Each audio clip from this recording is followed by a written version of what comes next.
Ladies and gentlemen, my name is Scott. Hey, yo. Is that his younger brother? It's gonna be Jeff. The cream will rise to the top. Oh, yeah. And you're listening to all of the great action figures from our good friends at Hasbro. The Fullyposeable. Have your own WrestleMania with all your favorite figures. Wrestling Figure. Each sold separately from LJN. Podcast. And we are the Mount Rushmore of professional wrestling.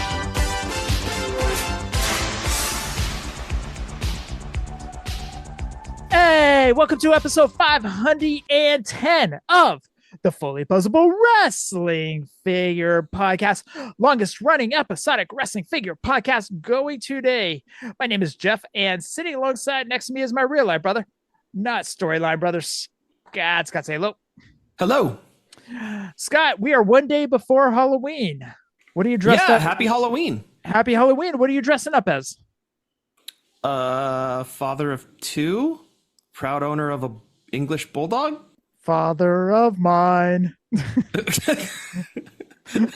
don't know. Sorry. Go ahead, keep singing. I don't remember the rest. It was a 90s song. It was a 90s song I listened to like once or twice. Okay, but who was that? Oasis? No. Soulfly? Coheed and Cambria? Lit? Was it Lit? No, it wasn't Lit. Who was it? I believe it was Everclear. That sounds about right, actually. So you know what? I've got this handy dandy computer right here at my fingertips, and I'm going to look up Everclear. Oh, it's a band. It is not as cool as the 80s hair metal version of the Humpty Dance that I sent you last night. But to be fair, what is as cool as that?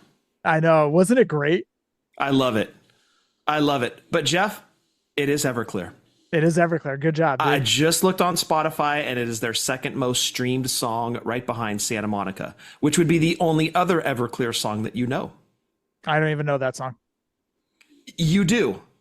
And I could play it, but Zoom would probably black it out. It would probably black it out. So, all right. Little 90s throwback there for everyone. Yeah. Now I need a flannel around my waist. But, we could even go a decade further back, Jeff, and talk 80s. With the Hogan LJN not hitting the Target app today. Okay, so this is where it got confusing a little bit. A lot of people were all bonered up to make sure they were on the app at 12:01, and then they were to do store pickup at 12:02, like Scott's Target. Not pick up at 12:02. Pick up in the morning. Yeah, at 12:02, which is the morning. We don't have holiday hours at Target yet, dude. But what's funny is I remember we were doing a Q&A, and I remember Steve said on the message board something about Black Friday and figures drop. And then I couldn't remember if it was the LJNs or another series that he was talking about. So when everybody started talking about basically Halloween time, the LJNs were going to drop, I was like, okay, maybe I'm getting my series mixed up. However, Steve did confirm that the LJNs are going to be hitting on close to Black Friday or on Black Friday. Yeah, so keep your Target apps or your Target website open. Make sure that you're monitoring it towards the end of November, mid to late November. Because, I was one of those 9 o'clock last night, man. I'm constantly refreshing the app. Nothing. 10 o'clock, nothing. 11 o'clock, nothing. And then now I need to go to bed. Because I had to work the next day. So I asked Shan, because she's kind of a night owl. She worked too, but she's a night owl. I'm like, hey, you going to be up for a while? She goes, why? What's up? I go, well, at midnight, I think this Hogan LJN is dropping. She goes, no problem. Open my Target app, bring up the item, and then I'll look. Midnight rolled around. I was already out, dude. But she sent me a picture that she was on, and sure enough, add to cart was grayed out. And it just said out of stock. There was no option to when you do that, it says you can check other stores or what. No option. Yeah. Just sold out, gone. Can't add to cart. I think Logan Paul was up there. I saw the Logan Paul LJN because you could find alternatives and Logan was popping up, but no Dusty, definitely no Hogan, no Cena, of course. So kind of hitting the panic button this morning. Woke up at 3 o'clock to pee. Randomly just picked up my phone, checked Target like a total figure mark. Nothing. Got up, checked my phone at around 8 o'clock before I left for work. Nothing. And so now I'm starting to be like, oh, shit. This is awesome. I missed the Hogan. Not the end of the world. I have the original. But it would be cool to have. Right? And by the way, I want the blue card, not the black card. Go ahead. Did you get out of bed at 3 when you had to pee, or did you just wake up at 3 and have to pee and then? No, I wear Depends, dude. So I just went. Yeah, laid in your own juices. I get it. Go for it. Marinating. Yep. No. Of course I got up to pee. And it was one of those things like I'm trying. When you wake up to pee, you want to fall back to sleep like right away. Yeah. So you go in, you pee, and you're like purposely trying not to get the gears going so that you don't wake up. Yep. No, dude. Before I even hit the bathroom, I was like, Hogan LJN. I got to look. I don't even know what time it is. I haven't looked at my phone yet, and so I'm done peeing. I go back. It's like 3:09, 3:10, something like that. Nothing on the Target app. I've only done that like one other time, and I lucked out and got the Warrior Legends figure, the one of him in the suit from his last appearance. Yep. They went up for pre-order, and I randomly just checked my phone, and it was up for order. I'm like, oh, awesome, ordering now, and it was gone by the morning, so I was happy it happened. But I guess this trick didn't work because, I've used it on the Sid Legend, the Big Bubba Legend, the Rick Rude Legend with that big gold belt and the really cool tights. I used it on all those and it worked just fine. But this one here, even though the app said October 30th, you're right. Ozer did say they won't be in store until around Black Friday. But even though the app said October 30th, I guess it was worth checking. But yeah, there were a lot of panicked people today. I heard from a couple of them. Oh, same over here, man. Phone was blowing up first thing this morning. People freaking out. So yeah, Baracus actually sent me a message. And he was like, hey, in case you were trying to get the figure. And it was basically that thing from Ozer where he said, they'll be around Black Friday or late November. And he goes, you can stop panicking now. And so I sent he goes, everybody can stop panicking now. And so I sent the shifty eye gif that I always send, the little dog, like the shifty eyed guy. Yeah. It's not me. As I'm the one totally panicking. But yeah, it was kind of a fiasco. It was just the app said one thing, Ozer said another, and Ozer was right. Target did not have them available today. So just keep checking that app next month. So I guess we can do our what we got, but I did get my Hogan in, and I know a lot of people who did pre-orders did receive their Hogan as well. I did get the black card. You got the black card? I did. You only ordered one? I only ordered one. And I wish I would have ordered more. I only ordered one and got the black card. You said it best last week. Everybody's going to catch the feels. It's a feeling. And honestly, you do. If you were an 80s kid like us and you take that out of the box, out of the shipper, you do just holding it, just catch those feels, man. Those wave of emotions just hit you. It's like, I forget what TV show it was, but remember That's So Raven, when she would see something in the future and all of a sudden that flashback or flash forward. Anyways, I went back to the 80s, dude, just awesome. Holding that. And it was just one of those, like, thinking back to mom and dad's house, Christmas Eve. Now, granted, mine was the black card, but it didn't matter because the color of the card didn't matter. It was the feeling of holding it again that just brought everything back. Maybe the people that got Hasbro's or the new Hasbro's when they came out back in 2016, maybe they got those feelings. It's the figure that started it all for us. It was the figure that just kicked it off for us and for a lot of kids in our generation. So it just brought back that wave of emotion and wave of memories. It's the most iconic figure of all time. Despite your feelings about the person himself, just going off of the figure, right? Every kid, and we talked about this last week with Baracus, every kid in the 80s had that figure in his or her collection. Everyone did, because grandma went to the store, and we know LJN just kept pumping these Hogans out, was always available. And, little Timmy or little Susie, I'm just going to get him this Hulk Hogan figure. I've seen him on the A-Team, or, I've seen him on Saturday Night Live, or not Saturday Night Live. Or Saturday Night Live was on there. Yeah. Saturday Night's Main Event, like late night TV. I saw him on Johnny Carson. I'm going to buy this for little Timmy or little Susie. Every kid had that in their collection.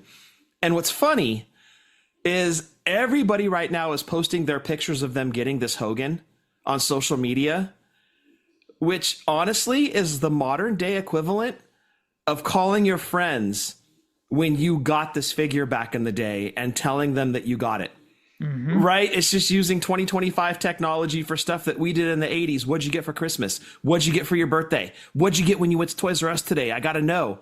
That's the modern day equivalent. And everybody's doing it right now. That's the stuff we did back in the 80s when we got new figures. Hey, dude, Toys R Us has blah, blah, blah. Oh, I'm on my way. I got to go right now.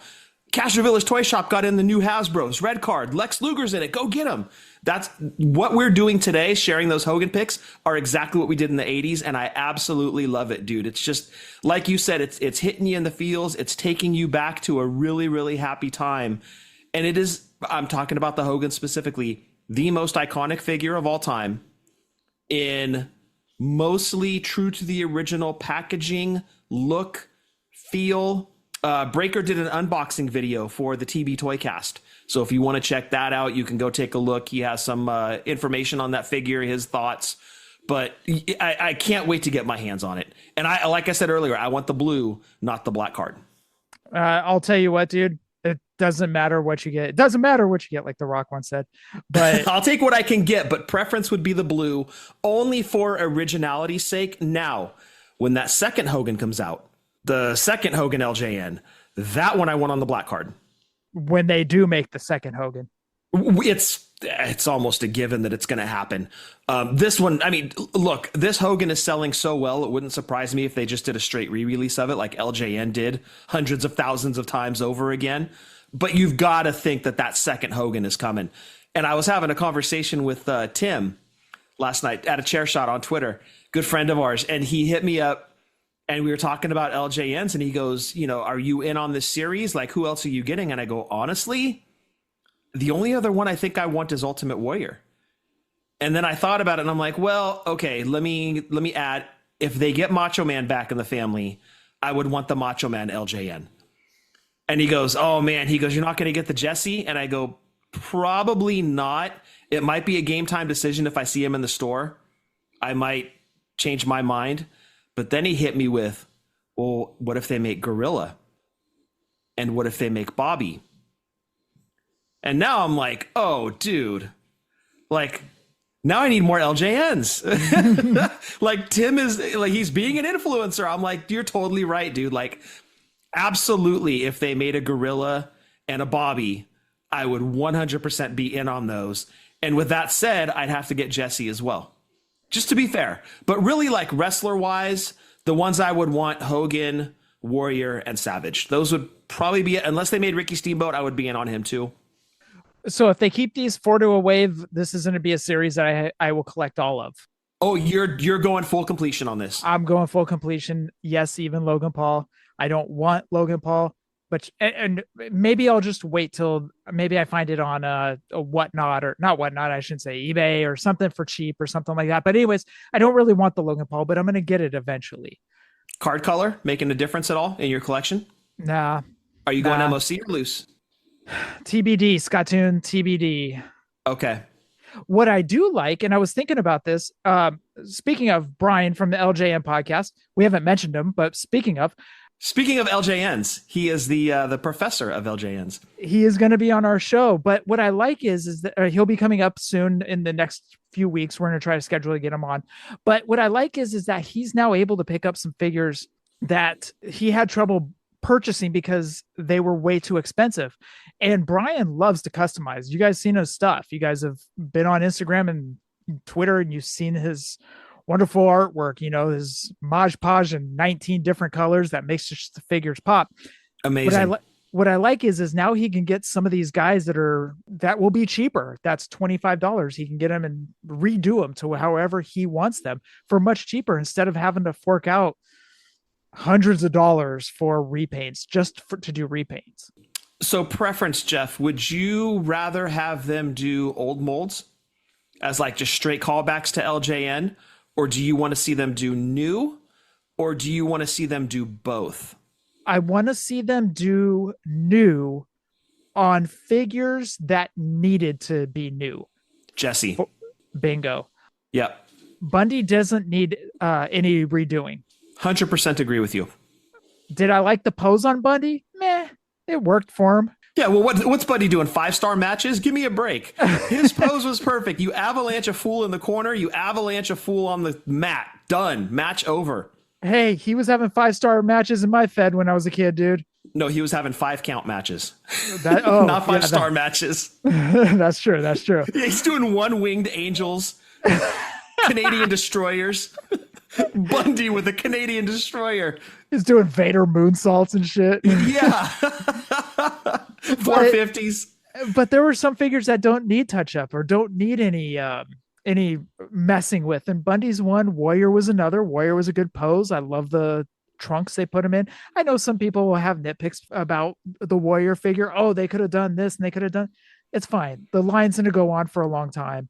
They're going to do there's a solid chance they're going to probably do another Warrior, but they needed to redo figures that needed to be redone. Jesse is that prime example. Honky Tonk Man. Ravishing Rick Rude. Rick Rude needs to be redone. That one's actually going to be hilarious when it happens. That one is going to be the question mark. Are they going to redo it? Or are they just going to stick with that iconic pose, which a lot of people are going to be like, oh, F you. It's almost funnier to do it. Just leave it. Don't touch it. Just do the same pose, the same look on his face, the same colored tights, the whole bit. It would almost be hilarious for them just to be like, here's Rick Rude. It's just that same figure. I think, honestly, like, you would know Mattel really has a sense of humor about this, but then they know that the LJN community as a whole really kind of rejects that figure. And it was funny. That was one of the first things I remember with this show really popping off was people chiming in about that figure. Like, we aired our grievances about it, and all of a sudden everybody came out of the woodwork, like coming out of the bushes almost like, oh yeah, hey, screw that figure. You guys are right. Like, and it was awesome. So yeah, that one might be one. I don't know. Do you do a variant? Like, you make 2 different Rudes? You do one in like a newer pose? Like with his hands around the back of his head, like his hips are swiveling? Or do you do the hands on the hips like as a variant? No, I don't think so. I mean, Okay. I say just do one or the other. Just either A, redo the figure, or B, troll us with that same pose. That would be hilarious. Oh, man. Oh, yeah, that might be one. If we ever talk to Ozer, we got to ask him what the plan is. Speaking of last weekend, you mentioned Brockus. This one you did actually bring up his name. I want to apologize to Keith, because when I typed up the notes, I actually spelt Brockus like the old WWF wrestler Brockus, but he spells his like Brackaus or something like that. I totally misspelled it. I spelled it like the original Brockus from WWF, so people probably thought we had Brockus like the WWF hilarious. Wrestler on. So anyways, I owe him an apology. So no, we got the more famous Baracus on the show. Yeah. A lot of people don't even remember the first Brockus. Exactly. So I owe him an apology. So public school education. What are you going to do? But anyways, I'm seeing a lot of people's pictures. Norm sent me his picture, dude. He got like 5-6 Hogans. 5 or 6. 5 or 6. He got a Logan Paul. He got the Logan Paul black card. Dude, he went bonkers every time that Hogan went up for pre-order, dude. He was add to cart. Wow, good for him. That's awesome. So yeah, I guess there's a couple shades of blue on the card, then the black card, and then there's a couple different shades of Hogan as well. Yep. So I mean, if I had my straight pick, it would be the lighter colored card with the lighter shaded Hogan, just to have that authenticity sake of the original. That's all. And that's my only preference. I mean, I'll take whatever I can get, but that would be my preference. All right. Enough about our love for LJNs. I wish those 80s kids, I wish they could just experience that feeling of holding that card again. It's something else, man. It really is. Look, let the LJN fans have their moment. We're very old. We don't have many moments left. Let us enjoy this one, please. Well, and you know what? This isn't a knock against the big rubber guys or anything. This is just one of those, you got the LJN. It's basically the same card. Mine was a black card, so it's not technically the same, but holding that card and then seeing the Hogan LJN just took you right back. Oh, absolutely. And look, we've sang the praises of big rubber guys on this show plenty of times. They're killing it, right? And it's a nice supplement. I mean, I don't know who the main one is, or I would say the big rubber guy is probably going to pump out more BRGs than Mattel is going to pump out LJNs, right? So I think the Mattel LJN line is going to be a nice supplement to the majors, because it seems like they're going to keep splitting 2 and 2, current day and legends. Mm-hmm. I'm okay with that. But this is all about that Hogan figure, I think, because you were literally getting the most iconic action figure of all time, most iconic wrestling action figure. Let me just change that, of all time. And for all of us, that was a lot of our first figure that we had in our collection that was wrestling, was that Hogan. You know, for some, it might have been the Remco Road Warriors. For us, it was the LJN Hogan. So just having these moments again, it's awesome. And I'm sticking to my plan. It's going to be a store pickup. I am going to go inside the store and get it. I am not having them bring it to my car. I want to walk inside the store and then walk out with Hogan.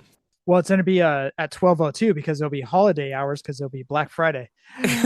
And with that, we want you to check out our t-shirts at ProWrestlingTees.net. You can follow us on the social medias at Twitter, YouTube, Snapchat, and the Book of Faces at Fullyposeable, Instagram, Fullyposeable, WFP. You can go back and listen to any of our past Jesus. Well, not podcasts. Past podcasts. Wherever you guys know where to find it. It's been 10 years. Come on now. And you can send almost us 10.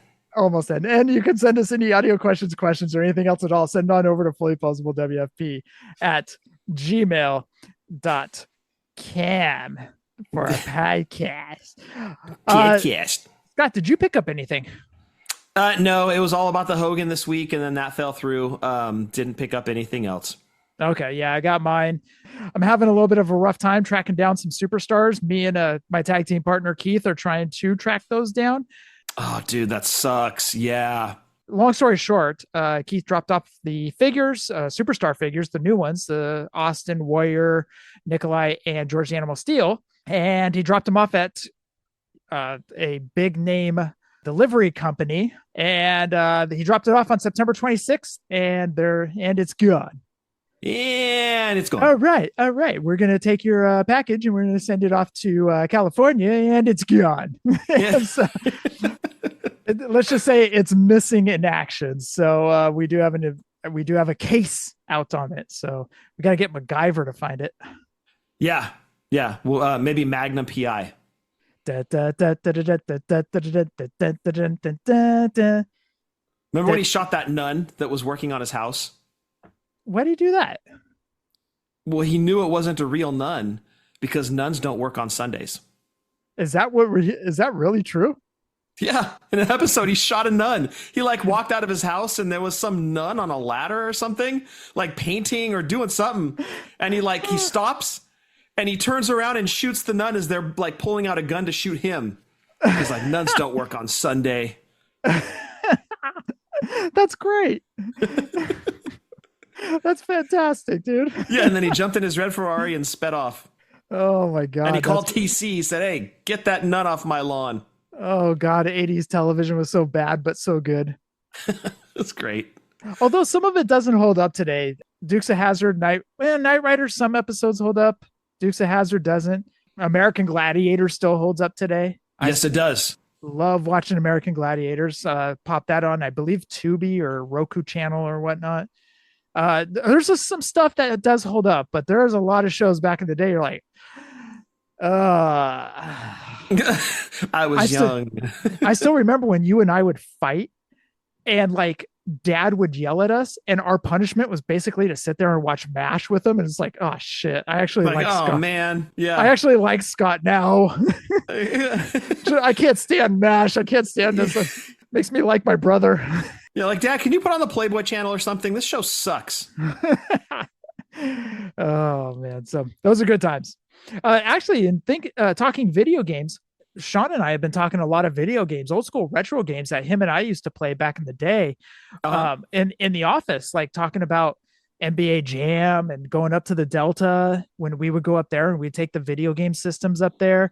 Yeah. We take Sega Genesis or Sony PlayStation. We play NHL up there. So Sean and I have actually, since we have been talking retro games, Sean and I have been talking a lot of old school retro games, just in general, not just WWF games or WCW games, but a lot of old school games, dude. And it's so much fun. I brought up what we're going to talk about tonight, Rage in the Cage. And then we started going down a rabbit hole of Sega CD games. I don't really remember a lot of Sega CD games, to be quite honest with you. when Sean was going down the list, there was a lot that we had. Like we had the NHL 94 game. I do remember that. That was cool. The game we're talking about tonight, Rage in the Cage, and we will get into that later on. We did have that. We also had Sewer Shark, because I think Sewer Shark came with Sega CD, if I'm not mistaken. I think that came with it, yeah. There were a few other games that we had, but like I remember we would start our season on the Sega Genesis for NHL, and it's like I don't want to start 2 seasons. Yeah. Yeah. I'm gonna continue my Sony play, not Sony plays. I keep saying PlayStation, but I'm gonna just continue playing my Sega NHL 94 season instead of starting a new one here. Right, because didn't one come out after the other? It wasn't like the same release date or something like that, and you'd start a season and then the Sega CD came out after the Sega Genesis. At least to my knowledge, it came out after. Yeah, I don't remember them having the same release date, but yeah, it was a lot of fun. But I don't remember a lot about the Sega CD, honestly. Like I remember the 32X because I had Doom for that, or we had Doom for that, and I played the crap out of Doom on the 32X. I just don't remember a lot of Sega CD games. Mm-hmm. Yeah, I don't either. It's because we probably didn't have that many. We did have some. Sean was going down the list. I did remember a few, but I just remember Sega being like, hey guys, here's a 32X, and it's like better graphics.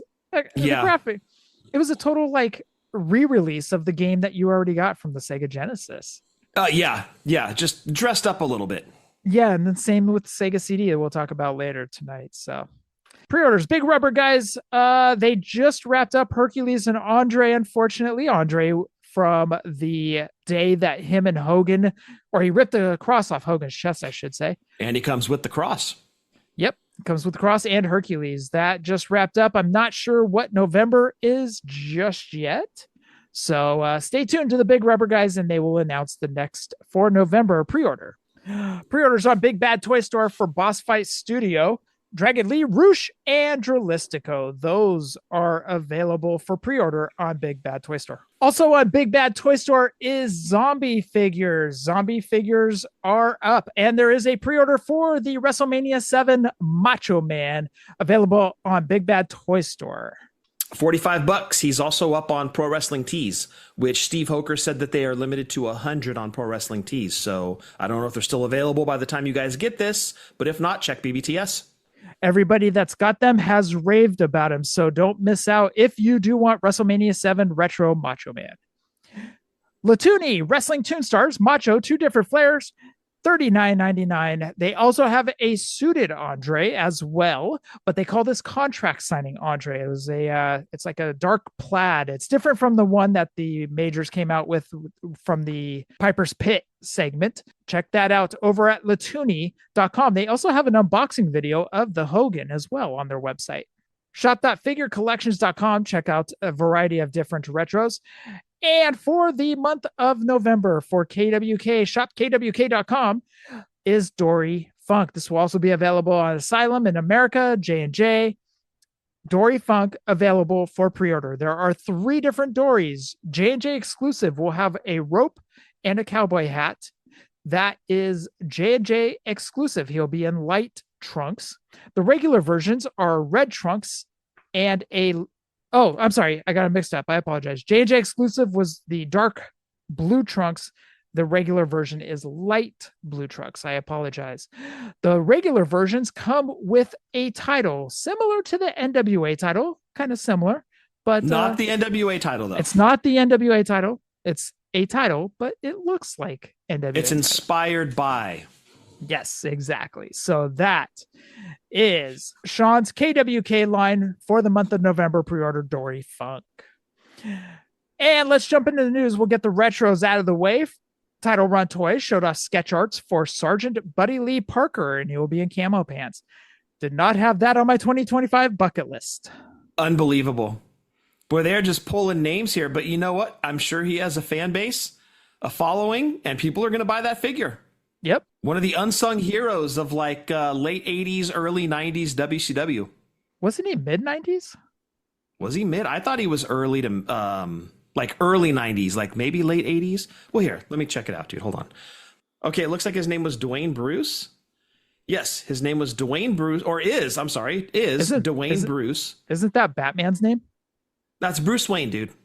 But you're close. Oh, They just flip-flopped it. Yes, they did. It's like the Spider-Man meme. Go ahead. He also went by Braun the Leprechaun, Dwayne Bruce, very original, Jack Boot, the Leprechaun, Sarge, and Sergeant Buddy Lee Parker. His World Championship Wrestling run was 89 to 2001. Okay, so technically we were correct. Yeah, and Baracus is over there like ready to like punch his listening device. I'm getting a text message Monday or Tuesday, dude. So Sergeant Buddy Lee Parker, or Dwayne Bruce, debuted in WCW in 89 using his real name as a prelim wrestler, then earned some undercard notoriety as Sergeant Buddy Lee Parker. Oh yeah, competing in a tag team with partner Lieutenant James Earl Wright as the State Patrol. He later became a member of the Dungeon of Doom under the short-lived identity of Braun the Leprechaun. That's not nice. He's 5'8". That's not hella short. Before being again repackaged as the military man Jack Boot. So yeah, started out in 89. Definitely had, 12 years in WCW. I went up to 2001. That's when they shut down. So good for him. Oh, it looks like he worked at the power plant. That's gimmick infringement because Crash Holly's name at All Pro Wrestling here in Hayward was the Leprechaun. The Leprechaun. That's right. Aaron O'Grady. So that's right. That's gimmick infringement. A little bit, but Buddy Lee Parker was first, dude. So, yep. I don't know. R.I.P. Crash Holly, by the way. R.I.P. Crash. Okay, let's head over to Nerd's Closet. The British Bulldogs. They showed off the pictures of. Now, this will be the British Bulldogs in red tights with the blue trunks over. Again, anything British Bulldogs, I'm a sucker for. So, getting this, hands down, no doubt about it. Need it. You're in on this? Yep. We've already gotten the light blue retros of the British Bulldogs from Epic. Yep, exactly. I've got the British Bulldogs big rubber guys and in the baby blue. In the baby blue and the white, actually. I have both. But now this is basically another British Bulldogs I need to get. And Nerd's Closet, I do like the cartoonish look. I know it's very hit or miss on people, what they think and what they don't think. If they like them, that's pretty polarizing. You either love it or you hate it. Yeah, but you can find the pictures on Wrestling Figure Database for these British Bulldogs. Zombie showed off a slew of figures. He showed off his Danhausen with clown hair retro style figure, a radioactive Larry the Dog. CM Punk's dog is radioactive. It's like Radioactive Man on The Simpsons. Yeah, it's his dog. Yeah, it's his Larry, dog. the radioactive dog. And Hannibal Lecter. Yeah, I was going to say Hannibal Lecter. Yep. Is how he's on. Not Hannibal Lecter. Hannibal Lecter. Yeah. The Hannibal Professor Lecter. Hannibal, if you will. Yeah, he would tie you up and lecture you. What do you think of that Danhausen with clown hair? I'm thinking like Doinkhausen. Is that what he's going for there? Danhausen does a bunch of different wacky different stuff. And to me, this was just another... this is another Danhausen figure that fits with his character. It's really cool looking. I like the look of it a lot. It pops, right? It does. Yeah. It's very, very cool. It's a typical, and I don't mean this in a negative way at all, but it's your typical Danhausen figure. It's just a wacky, different style figure of Danhausen. And so the Hannibal Lecter goes along with his kickboxer, his Bruce Lee, like he's kind of venturing into film now. Yep. It actually has Hopkins' likeness on the package. Yep. So well done, man. That's a cool figure. That'd be cool if it had a button in the back and it would lecture you. It'd be so literal. I'm surprised Vince McMahon didn't have that character in the 90s. Hannibal Lecter. That was a mid-90s. A psychotic teacher. Oh, shit. I don't know if that'll work. Screw it. We'll make him a plumber. How about that? No? All right, fine. Garbage man. Right. That's the way it's supposed to work. All right. Those are the retros. Getting the retros out of the way. Toonie. Toonie is known for doing different ideas and hit or miss, depending on the person. They just did another one. It's a Macho Man, and they call it Candy Thrower Macho Man. Over my head on this one. So am I missing? We might have to get Keith in on this one. Am I missing something? Was there like an episode where Macho came out and just threw candy? You know what? I'm literally typing it into Google right now. Macho Man throws candy. Well, it's candy thrower Macho Man, white tank top, pink trunks. If you noticed on the picture, on the promotional picture, there's also a DVD at the bottom, which I thought was interesting. Are they hinting at something? Got me. Yeah. Okay, so I see Candy Thrower Macho Man joins Wrestling Giant series. Okay, that's Latoonies. I'm seeing the cream of the crop thing. Candy Creamer? Is it Candy Creamer? Did they just make Candy Creamer? That'd be cool if it was. That'd be cool if there was Fruity Pebbles Candy Creamer that you could put in your coffee. I don't think that they've. No. No? Right. Fruit and coffee to me does not mix. Candy and coffee, yes, but fruit. I am just as lost as you, Scott. I'm not sure. Candy Thrower Macho Man. I'm confused. Yeah, I don't know if this was like a one-off promo interview. Got me, but I'm sure somebody will school us on it. Yep. Macho will have the white tank top that says Macho Man on it and the pink trunks as mentioned. So that is Latoonie. Mattel Creations Jesse Ventura will be available in January. You getting that? Oh, I'm all over it. I'm all over it. It's like announcer Jesse with a cool hat. I'm all over that thing. It looks very Saturday Night's Main Event inspired packaging as well. Yep. So think the height of Jesse's popularity as an announcer, and they really caught that look well, I think. I think this might be like his Predator era, Jesse the Body Ventura. Yep.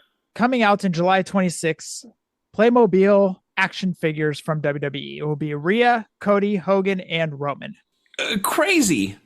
That's awesome, though. Mm-hmm. They look great. They look very Playmobil-esque. That's exactly what I was going to say. You totally took the words right out of my mouth, dude. It's just, you think Playmobil toys, and this was it. I remember when we were kids, Playmobil were like those high-end, like they looked really cool. They had some awesome play sets. The figures were neat, but it was really, really expensive. Mm-hmm. Like you would price out like a G.I. Joe or a He-Man figure, and then you go price out Playmobil, and you're like, well, they're not going to get me that. Like that's way too expensive. But the sets always looked really, really cool. But yeah, now WWF or WWE is teaming up with them, and the fact that they're including Hogan in the first wave, it makes you think open to other legends, possibly Warrior, Macho when he comes back. Right, Macho when he comes back, maybe some of the heels like Andre, maybe a King Kong Bundy. But yeah, I'm excited to see what other figures and accessories / play sets they come out with, because Playmobil, if they're known for anything, definitely known for their play sets. Yeah. Mom and Dad wouldn't get us Playmobil, so they got us Lincoln Logs. And by the way, I loved them. Me too. Those are Po-Folk Playmobiles. Lincoln Logs. They were fun too. So I loved them. And that rounds out the news.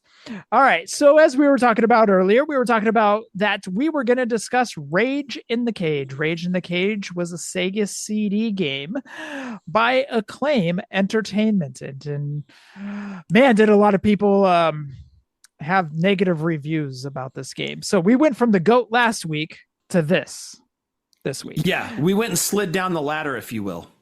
I won't say it's the worst wrestling game. It just didn't deliver. It didn't deliver like we were hoping. So, Scott, Sega CD, Rage in the Cage. What are your memories? A huge roster. I mean, huge compared to like WrestleMania. You had over 3 times the amount of guys in this one. They had a roster of 20, which was incredible. I mean, a lot of names. It was basically a dressed up Royal Rumble for the Super Nintendo or Genesis. It was pretty much the same game. Just they had like videos of wrestlers doing promos and videos of matches. The weird thing is the music in the game, instead of having the actual entrance music, because it was a CD, so you could have had the music, they kept that like 16-bit music in there from the Royal Rumble games. And it was really confusing. You're like, you guys could have used regular music in this. Mm-hmm. It's a CD. You could have used...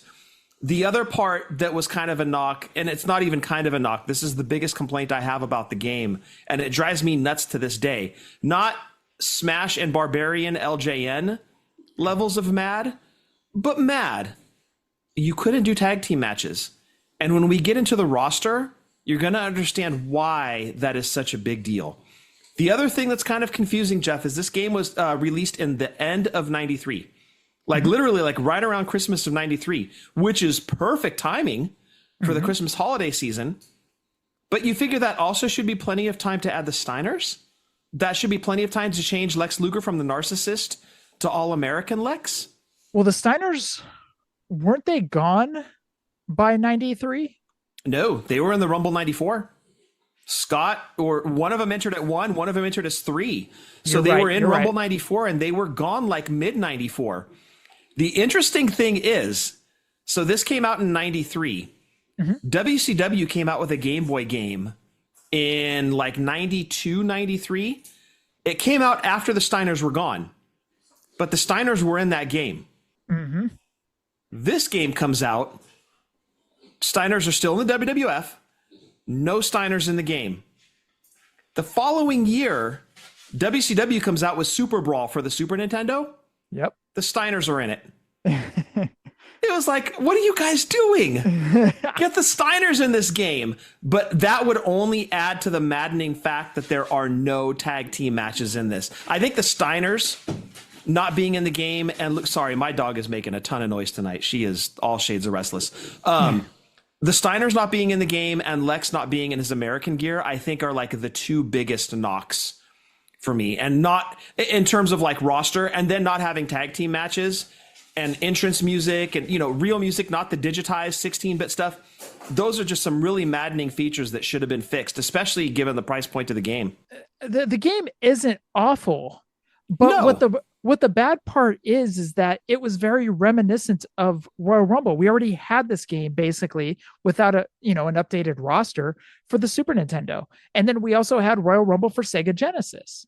And the match options were very, very limited in what you could do in this. Like tag team would have at least added another layer of fun to this game, but everything was basically just single player, one-on-one. You could do a singles match, you could do like basically like a no rules match, and you could do a cage match. Everything one-on-one. Could you imagine if you could do a tag team match in a cage on this game?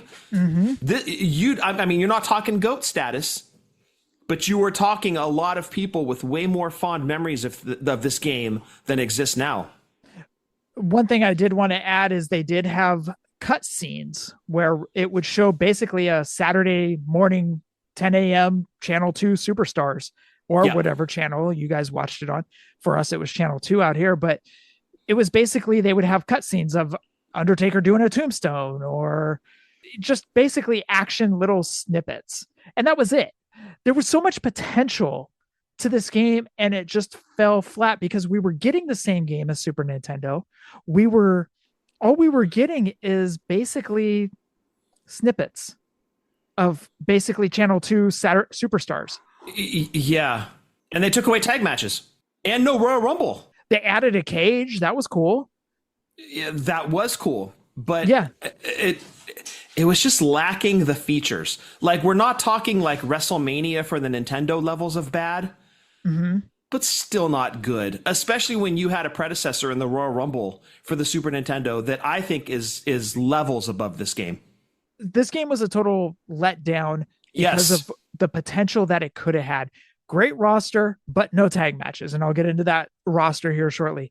The game controls was basically the same exact thing as Royal Rumble and Royal Rumble for SNES and Sega Genesis.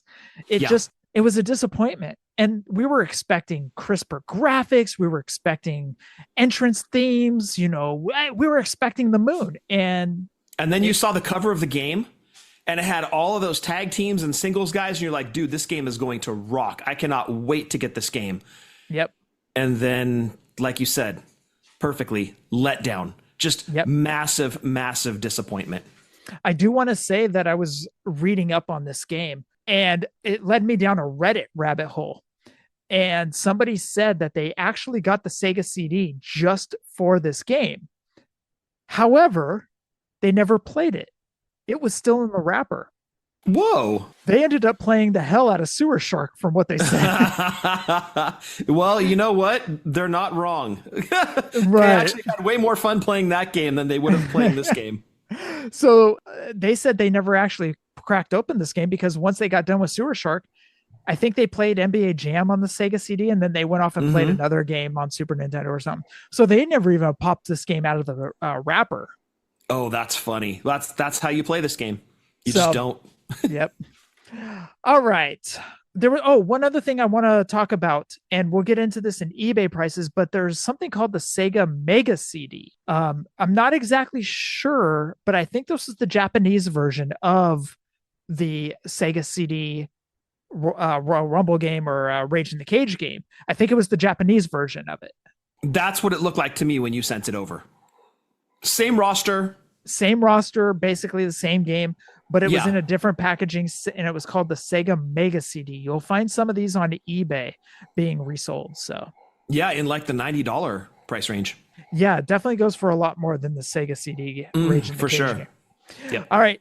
WWF Rage in the Cage is a professional wrestling video game developed by Sculptured Software and released by Acclaim Entertainment on December 21st, 1993 for the Sega CD gaming system. It's a spin-off of LJN 16-bit WWF games as the gameplay's engine and graphical style are the same as in WWF Royal Rumble for the SNES and Sega Genesis. Also developed by Sculpted Software, Rage in the Cage is the first WWF game to feature actual video footage in the form of FMV clips. I'm not sure what that acronym is. Full motion video. Thank you, dude. That's why you're an it. Not the movie It. You're in like... Yeah, I'm not hiding in sewers. Yeah. Like you're in the IT crowd. That type of thing. Yes, I am. FMV clips seen in the game's opening video, as well as clips of the wrestler's signature moves that can be viewed on the wrestler select screen, and clips that play of the player's wrestler celebrating upon completion of the tournament mode. In addition, the game features audio introductions by Howard Finkel and rants between the competitors prior to the matches. However, for the game's music, developers did not take advantage of the CD format as it resembles the synthesized music of 16-bit games from that period, more specifically the SNES version of the Royal Rumble. Rage in the Cage features 20 wrestlers, the most seen in a WWF game up to that point. This number would not be surpassed until WWF Attitude was released 6 years later. Spoiler alert, WWF Attitude's going to get the lowest score ever. I don't know. Some of those EA WCW games were hot flipping garbage, dude. Oh, God. I don't even want to touch those with a 20-foot pole. There are a few like that, right? The ECW game, Attitude, the EA WCW games. Backstage Assault. No, you're giving me the hibby-jibs name in Halloween. I know. Those are the dark ages of wrestling video games right there. Hard times. Each wrestler possesses punches and kicks, several grapple moves executed via a tug-of-war style lockup system that Scott had these masturbatory fingers that would be able to pound down on the Super Nintendo controller and always win a lockup. I was very good at that. I practiced. Running attacks, a move off the top turnbuckle, and a signature finishing move unique to that wrestler. Several match variations are available for either one player versus the computer or two-player head-to-head. A one-fall match is standard bout, won by pinfall, or in a brawl match, there is no referee, no count-out, and illegal moves can be done at all times. There is one other thing I did want to bring up. The referee looked like Ronnie Garvin as a referee. Oh, I didn't catch that. Nice catch, dude. He had the blonde hair, very reminiscent of Ronnie Garvin as a referee. Okay. It was either Ronnie Garvin or Kyoto, a young Kyoto. It couldn't have been Little Nate? No, I don't think it was. I don't think it was Charles. Okay. The match ends only when one wrestler lacks the energy to continue. A cage match puts the wrestler inside the steel cage. There are no holds barred, and victory is achieved by escaping the cage. Also available is a one-player tournament mode where the player selects a wrestler and must defeat the rest of the series of one-fall matches to become WWF champion. Upon completion, a FMV clip of the wrestler celebrating a victory is shown. There are no tag team modes despite the inclusion of tag teams in Money Incorporated, the Head Shrinkers, and the Nasty Boys. Ridiculous. Super WrestleMania, the first wrestling game for the Super Nintendo, had tag team matches. Royal Rumble, both Genesis and Super Nintendo, had tag team matches. Yep. This one came out right after those and does not have tag team matches. All right. The roster: Randy Savage, Samu and Fatu, IRS, Lex Luger, Razor Ramon, Ted DiBiase, Bam Bam Bigelow, a very skinny Yokozuna, Shawn Michaels, Rick Martel, Jerry Saggs, Brian Knobbs, Big Boss Man, Tatanka, Bret Hart, The Undertaker, Kamala, Crush, and Mr. Perfect is the roster for Rage in the Cage. And a lot of those guys were actually in Royal Rumble as well. One other thing I wanted to bring up as just a core memory of when I was going back. I remember when you got this game. I can't remember if it was for Christmas or you went and used Christmas money for it. I think we used Christmas money for it. Okay. I remember I was sitting downstairs with mom and dad, and I remember you were like, okay, I'm going to go play this game. And I was like, okay, I forget what I was doing downstairs with mom and dad, like watching TV or something. But anywho, you went upstairs and broke it open. And I continued to watch the television show with mom and dad. And you came back downstairs and you're like, there's no tag team matches. And I'm like, what do you mean? They have the Head Shrinkers on there. You're like, yes, they have the Head Shrinkers on there, but there's no tag team matches. I was like, what? So walked upstairs with you and like start scrolling through like everything, trying to find tag team matches. What are we missing? Yeah, exactly. Did we miss something on the player select screen, or do you have to have two controllers hooked up? What is it? Right. Come to find out there was no tag team matches. And that led to a huge disappointment on yours and my end. We still played it, just kind of felt like we had to, almost like. Yeah. But we already had this variation of a game in the SNES, and I keep bringing this up, but SNES and the Sega Genesis. So it was kind of like, we've got this already. It just disappointed us to no end. Oh, that's putting it mildly. This game, like you said it perfectly earlier, was a letdown. This was just a humongous letdown. I was sad I had spent my money on it. I'm like, dude, I could have gotten I don't know what else I would have gotten at that time, but like, just so mad.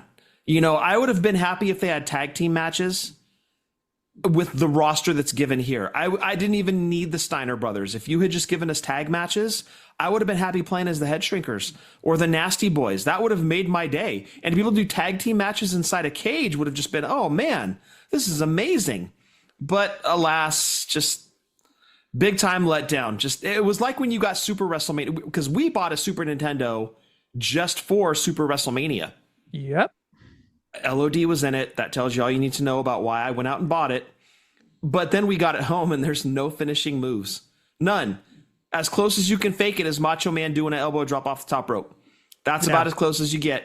And not being able to do a Doomsday device, because I'm thinking, oh man, this is going to be like WrestleFest. Like we can do the Doomsday device. I can actually play as LOD. This is going to be amazing. So while we could do tag matches in Super WrestleMania, we could not do them in this game. And I know we keep going back to that, but I can't stress back in 1993 how big of a deal it was to have 20 people in the game and not do a tag tournament, tag match, anything, and no other gameplay in there like Royal Rumble, Battle Royal, nothing. King of the I going for the title belt, I guess, was as close as you could get to like King of the Ring, but like just no other ways to play in this game. So really, it lost its flavor quicker than Juicy Fruit, or Bubble Yum, or Fruit Stripe, or not Bubble Yum. Big League Chew, that stuff. Holy crap! You thought you were dipping when you were a kid, and you're like, man, 45 seconds into this shit sucks. Yeah, this is awful. And the Juicy Fruit commercial lied. Which part? And it wasn't days of flavor. It was almost as bad as Fruit Stripe gum. It was day of flavor. Yeah. Not even plural. Yeah. That flavor's here today, gone today. I do want to say the graphics had a little bit better crisp to them over the SNES and Sega Genesis. They did. there was a slight better crisp to it. And what I mean by that is like you could tell that the colors just popped just a smidge over the SNES and Sega Genesis game. It looked better. The music, it was the same. It was the same. That was the other part. It was, you thought you were going to be getting a good game because it was on a CD-ROM. Right. And you thought, and then they added clips and you're like, oh man, these clips are going to be actual footage. No, it was like some grainy POS it was like watching on the 13-inch TV back at home, you know? And I mean, they could have done entrances with that. I mean, they Exactly. had the FMV. You could have done entrances for the guys, even if it's just like a short little quick boom, a quick entrance shot, and then you go to the end ring. That would have been amazing for 1993. But we didn't get any of that. It was almost like they just kind of rushed this thing out. Mm-hmm. You know what I mean? Like we want to get it in before Christmas. Just do what you got to do to make a game and just throw it out there and put it on the Sega CD.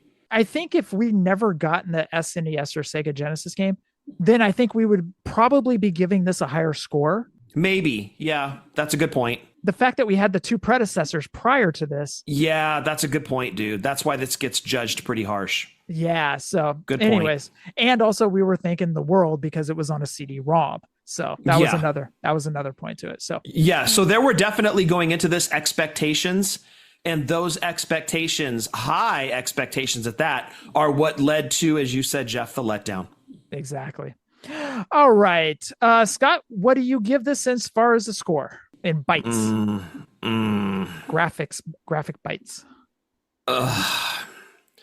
You bring up a good point that had Royal Rumble not come before it, and we were just comparing this to like Super WrestleMania, it might be a little more favorable.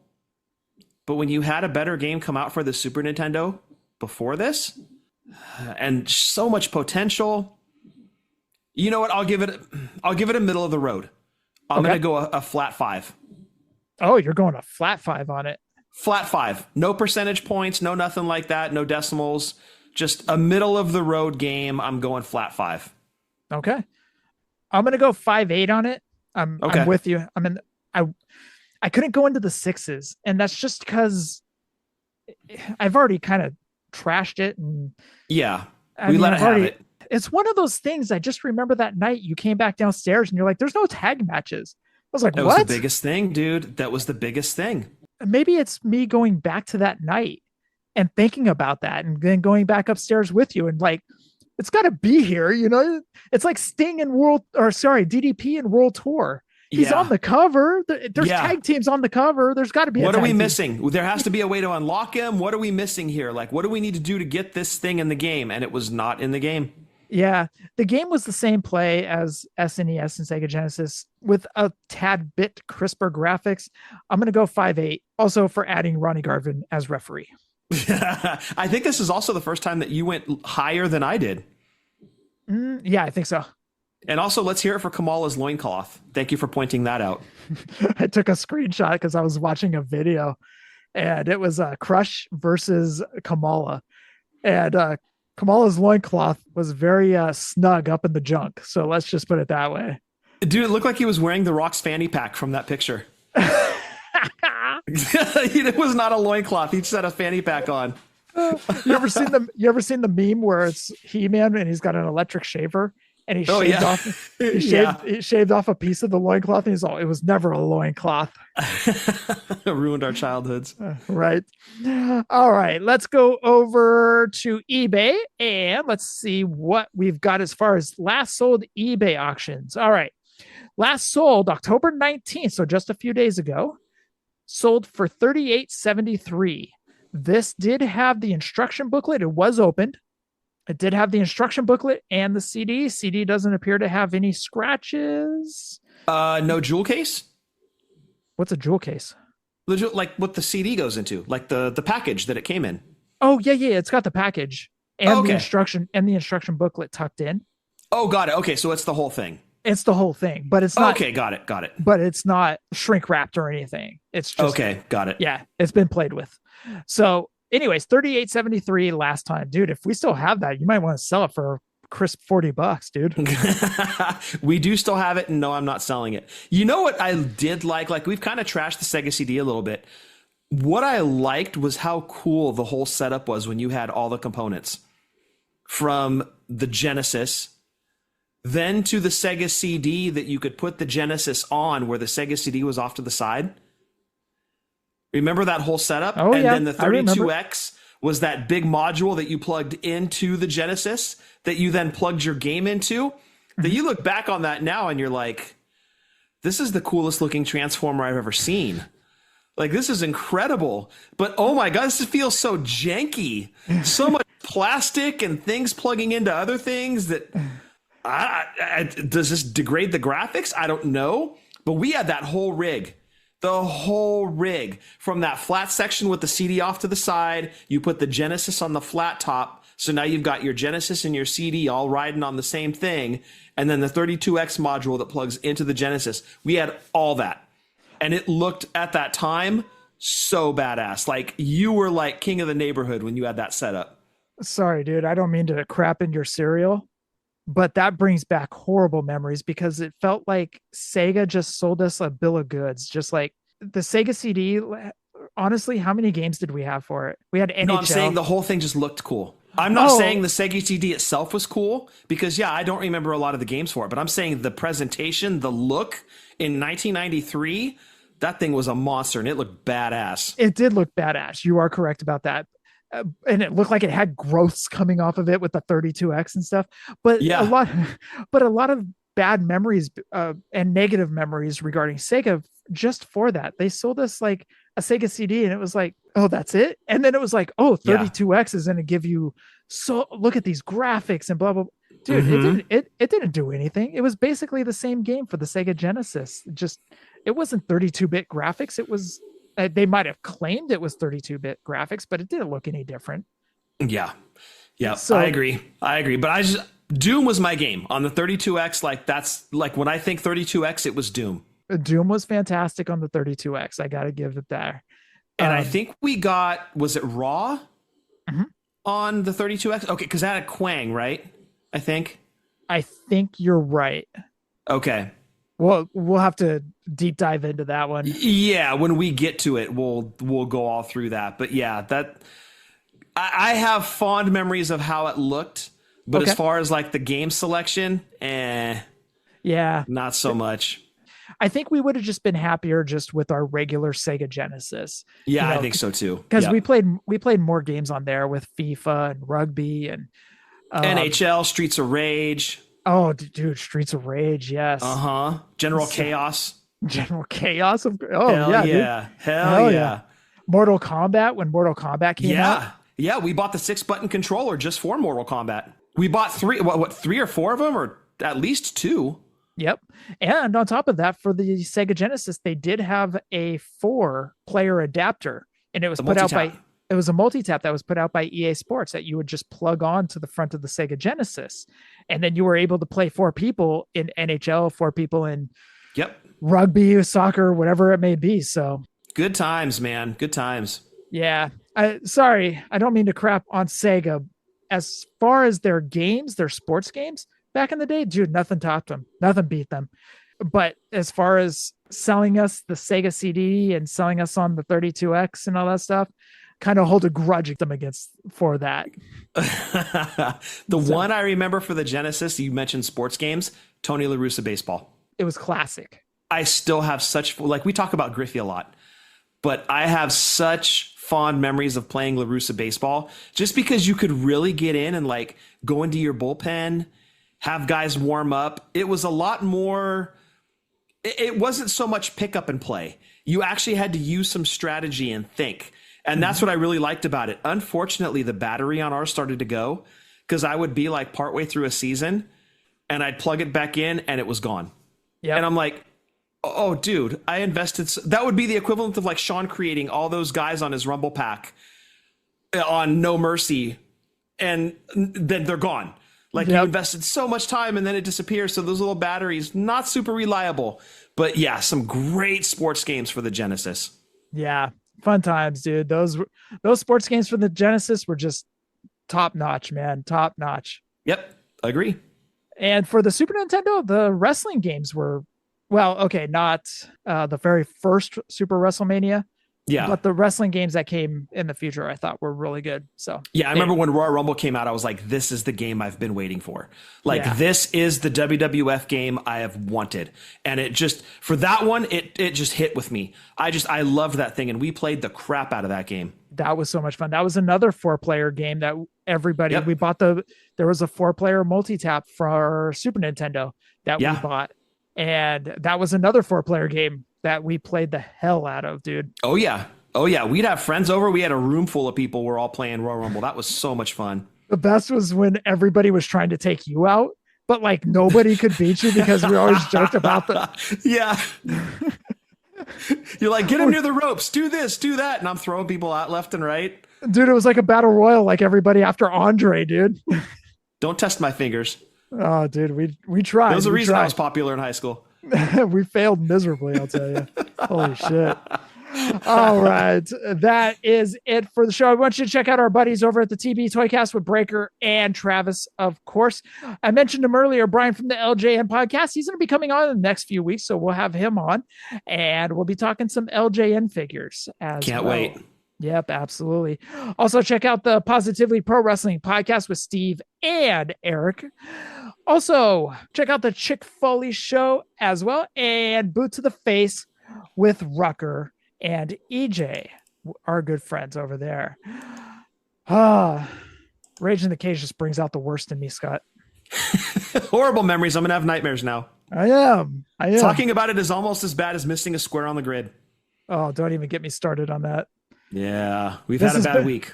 This has been a bad week on the Immaculate Grid. It has not been kind. It has not. I've hit hundreds, I think, every day this week except for one. My average RS, which is rarity score, is now down up to 48. I'm pissed. Oof. Oh. Yeah. Mine's going to be pushing 60 here after this week, and I'm not happy about this. The best part is finding those random guys from back in the day, like Oakland Days. One team you were able to punch in Lance Blankenship. Yeah. Yep. Or Felix Jose. Like, you just pull these random names.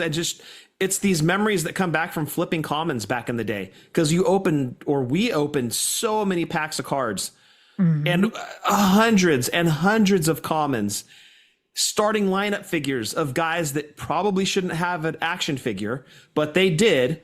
And you just remember these names. They get stuck in your head. Yeah. Like, why do I remember Damon Berryhill? I don't know. Probably because I had a bunch of his commons. I don't know why I remember some of these names. Mike Davis, Alfredo Griffith. Why do I remember these names? Why do we remember FP Santangelo? Yeah, right. Yeah. Why? Because he does Giants baseball sometimes on the radio. So that's how I remember. Well, there's that. Yeah. Yeah, exactly. That helps. Why do we remember Mike Iego playing for the Yankees? Come on now. Yeah, exactly. And that's part of the fun of it too. But man, when you miss a square, it literally ruins your day. Oh, dude, we always Good joke luck around. recovering. Yeah, day ruined. We always joke about that, but it's actually true. Yeah, oh, dude. Yeah, especially when it happens on a Friday. So I have to be really careful when I do the grid tomorrow. I do not want to ruin my weekend because it will. Danny Tartable, another one. Come on now. Royals and Yankees. Yep, exactly. All right, Scott, why don't you take your puppo out? Oh, yeah. No, she's good. She pissed all over the carpet. So I think she's empty now. She's fine. Oh. Now she's like sound asleep snoring. Oh, perfect. Yeah, perfect. She's like, I peed. I'm exhausted. That's my bad. I don't know when Shannon took her out before she had to go. So I probably should have taken her out before we started recording. But yeah, pull back the curtain a little bit. Like halfway through recording tonight, she peed on the floor. And I'm like, damn it. So now I get to wash the rug. Good times. I peed and now I'm tired. Me too, Matilda. Me too. Yeah. Yeah, I'm exhausted now. All right. Scott, for episode 510, anything else? Stay safe, stay healthy. Fig Life is 2016. Happy toy hunting, and be good to each other out there. I also want to thank everybody for listening to the 510, which is our area code out here. Yeah, it is. The 510. 490 episodes to 1,000. I'll see you there, Scott. Yeah. Adios.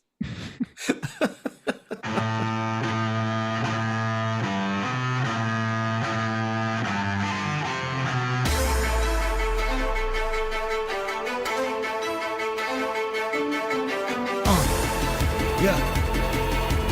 Fullyposeable. Let's go. Jeff and Scott, the Toon Brothers, busting out the ring, but we don't take it out the box. MOC, happy toy hunting. We'll see you next week with the OGs of WFP. Fullyposeable, thank you all for listening. It ain't no storyline, real life siblings. So everybody go and do your toy spotting. Hashtag Fig Life, adios from the Kings.